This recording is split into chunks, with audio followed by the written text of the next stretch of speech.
In 1812, the United States was independent, but not secure. Barely 30 years had passed since the American Revolution, and the nation still felt like an experiment that might fail at any moment.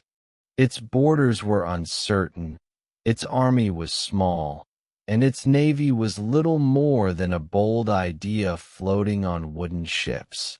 Across the Atlantic stood the British Empire, bruised yet powerful, locked in a global struggle with Napoleonic France. To Britain, America was no longer a colony, but it was also not yet a rival worth respecting.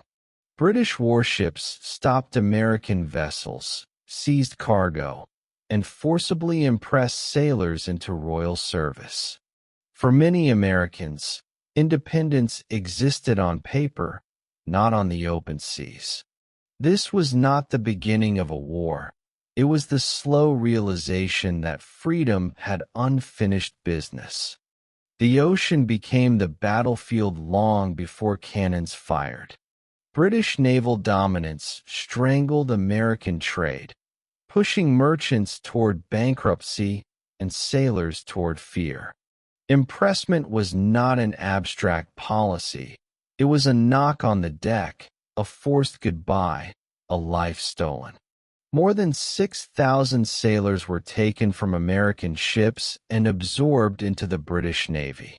In taverns along the coast, stories spread faster than newspapers. Men spoke in hushed tones about ships that never returned, about brothers who vanished at sea. For a nation built on resistance to tyranny, the insult cut deep.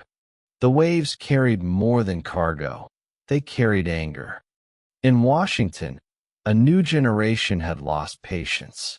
They were called the war hawks, young politicians who believed peace had become weakness. Henry Clay and John C. Calhoun argued that national honor demanded action. They saw war not as destruction, but as declaration. America would no longer be pushed aside. Some even dreamed of invading Canada, believing British rule there would collapse easily. It was ambition mixed with inexperience, confidence mixed with miscalculation. Yet their voices grew louder with every seized ship and missing sailor. War, they argued, was no longer a choice. It was inevitable. President James Madison did not crave war. He understood America's weakness better than most. But pressure mounted, from Congress, from merchants, from the streets. On June 18, 1812, the United States declared war on Great Britain.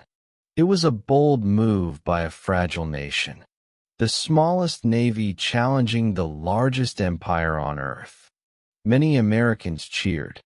Others quietly wondered if the Republic had just signed its own death warrant. America's first strategy was simple and flawed. Invade Canada. Leaders believed Canadian settlers would welcome liberation. Instead, American troops met resistance, confusion, and harsh terrain. Poor coordination and inexperienced officers led to early defeats. The war that was supposed to be quick became painfully real. Soldiers learned that enthusiasm could not replace preparation, and the young republic learned its first brutal lesson of modern warfare. On the open ocean, America's weakness became its surprise. The United States Navy was small, but its ships were heavier, stronger, and better built than expected. Frigates like the USS Constitution carried thick oak hulls that cannonballs struggled to penetrate. British sailors began calling her Old Ironsides.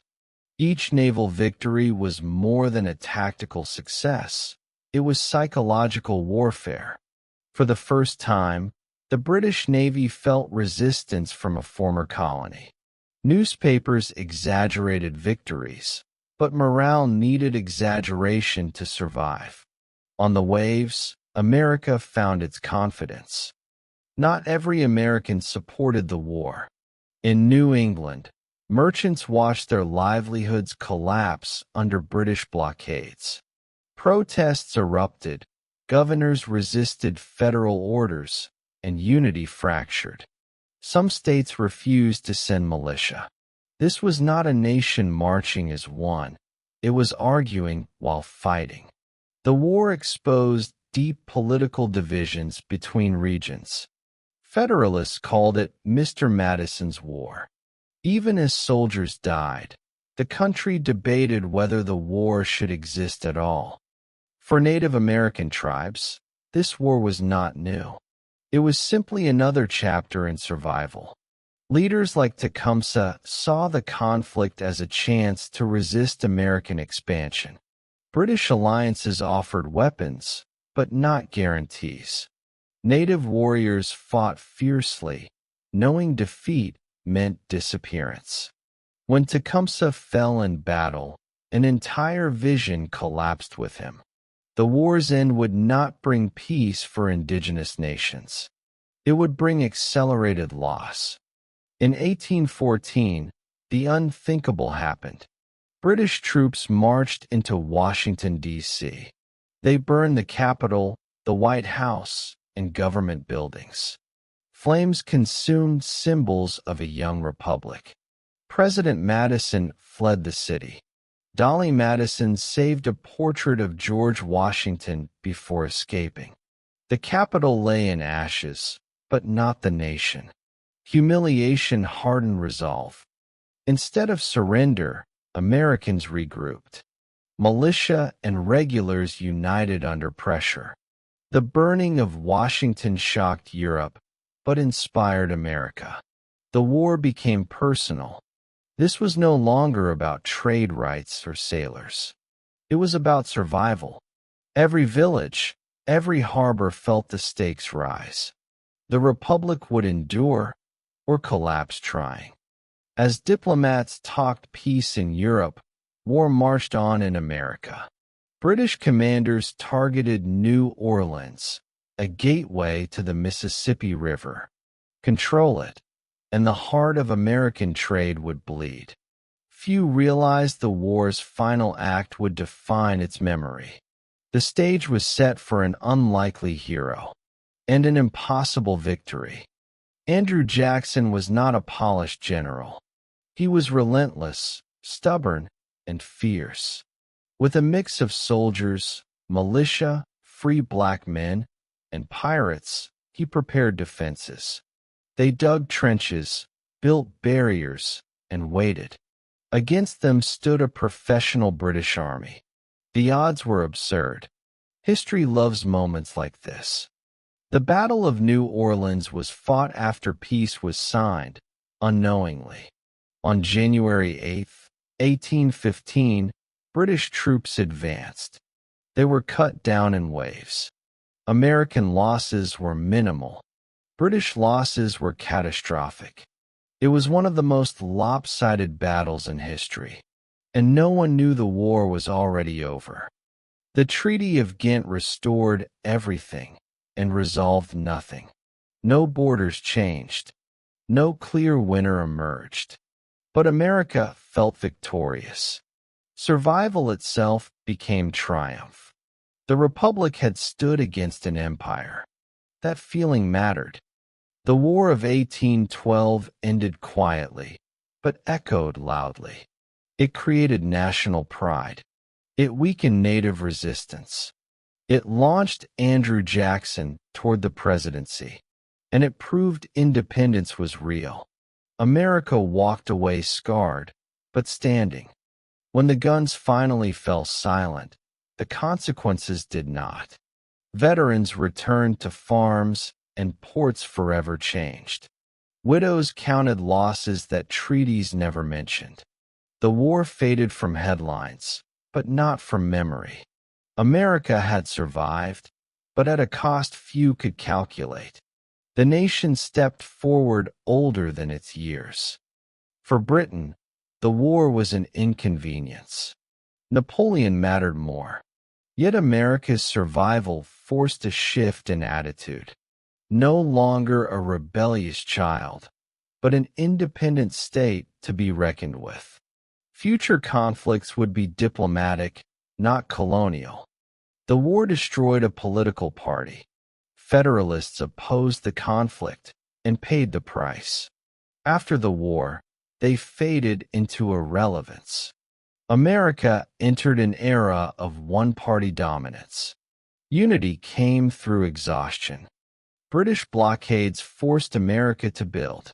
Factories replaced imports. Textiles, iron, tools, domestic industry was born. The war unintentionally fueled economic independence. America learned self-reliance. During the war, a song was born. Watching Fort McHenry survive bombardment, Francis Scott, he wrote words. They would become the national anthem. The war gave America its voice. For Canada, the war meant defense, not rebellion. They repelled invasion. A distinct identity began forming. The same war, two memories. Britain walked away. Native allies were left exposed. Treaties ignored them. Expansion accelerated. The war's quiet victims were indigenous nations. New Orleans made Jackson a legend. That legend carried him to power. But his policies would reshape America brutally. Heroes cast long shadows. No grand memorial defines the War of 1812. It lives between revolutions and civil wars. Forgotten, yet foundational. Because identity is tested, not declared. Because survival shapes nations. Because independence must be defended twice. From burning capitals to battered ships, the lessons were clear.